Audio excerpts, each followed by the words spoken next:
Hey, what's up, YouTube? Logic Low with another video where I bring you logic, common sense to this world. We've got a Tennessee lawmaker advocating we bring back the firing squad. Yes, you heard right. Bring back the firing squad. Somehow, I feel like we're just moving back in time every day. People just want to moonwalk. I don't know what it is, but enough of me talking. Let's get right into the video. It's a death penalty bill, and the reason I am bringing it is because of the one thing is about the length of time that death row prisoners stay on death row. This is currently used, the firing squad is currently used in Utah, Arkansas, Oklahoma, and recently passed in South Carolina. Okay, guys, here's the deal. I don't know what issues are currently affecting Tennessee the most. Um, I would take a guess if you polled or asked Tennessee voters, what do they care about the most? Want to see their lawmakers legislate? What do they want to see change in their lives, their communities, the environment? Death row inmates and how they die is not in the top 10. Willing to bet my next paycheck, willing to bet my bank account. You know, I don't even know how many Tennessee people that's popping up on their radar of how, a death row inmate is deciding to go out. But the Democrat has a good, decent pushback here, and I will play that for you. We know that approximately 4% of folks on death row are most likely innocent. Certainly since 73, 200 people, almost 200 people have been found to be innocent. And this rush to their death, I just disagree. I just don't think that we should be, that's not really a choice in my. And she's right. That's not really a choice, but regardless of the choice, 200 people since 73 have been found to be not guilty on death row. The fact that there's even one is even more reason to wait. If you're going to end a life, get it right. Let me say that again. If you're going to end a life, get it right. As much time as it takes. Once they're dead, they're gone forever. So,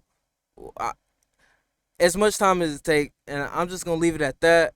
I'm gonna move on to this guy's next argument, which is an absolute joke.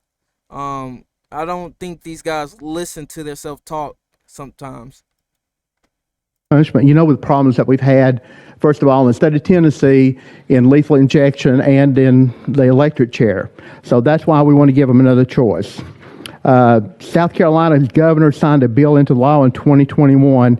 Death row inmates must choose whether to be executed by electric chair or firing squad if the lethal drugs are unavailable. And that's what this bill does. It gives them another option. So everything we know. So here's the guy's argument. Tennessee has problem with lethal injections and electric chairs sometimes. So to give them another choice, to give them another option, we're going to offer them the firing squad. Excuse me, what? I don't know this politician in particular, but he is a Republican, so I'm going to assume that he's also pro-life, and women, don't have a choice to choose what they do with their body, a right to choose to continue a pregnancy, but an inmate gets the right to choose how he dies. You can't make this stuff up. How do you reconcile one and not the other? Women can't choose to continue or not continue a pregnancy, but somehow an inmate can decide how he dies. It's just ridiculous in my opinion. I'm gonna move on to the last part of this guy's argument. Let me see here. Giving them another option. The firing squad was argued about being quick, humane, and reliable. So that's what we want to give them a choice of doing. And if they want to go ahead and take the firing squad, then hopefully that's going to speed up the process where people won't be sitting on death row that long. Okay, his last argument, which can just easily be broken down like all his other arguments, um, he says to speed up the process. Well, who does that benefit? Think about it. The death row population does not represent the larger prison population. So if an argument can be made like tax dollars are being spent to keep you know these guys alive, to feed them, free health care, this, that, and the other. If you wanted to actually address the prison population, well, that's a different conversation, different things you can legislate.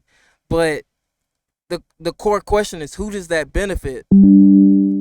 There's such a small amount of the actual inmates that, okay, what's the difference between someone on death row who may, receive capital punishment in 20, 25, 30 years, or the convicted felon who gets 25 to life?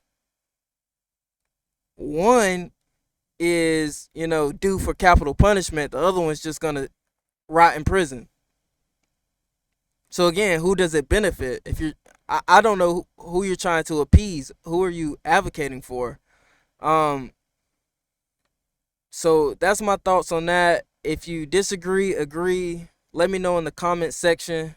Love hearing comments. Want to grow my own ideology. Want to bounce ideas. Want to stream eventually. Get a Discord going. All that fun stuff. Yeah. So like, comment, subscribe, and I'm out. The shit that I painted, the shit that they see, the shit that I live.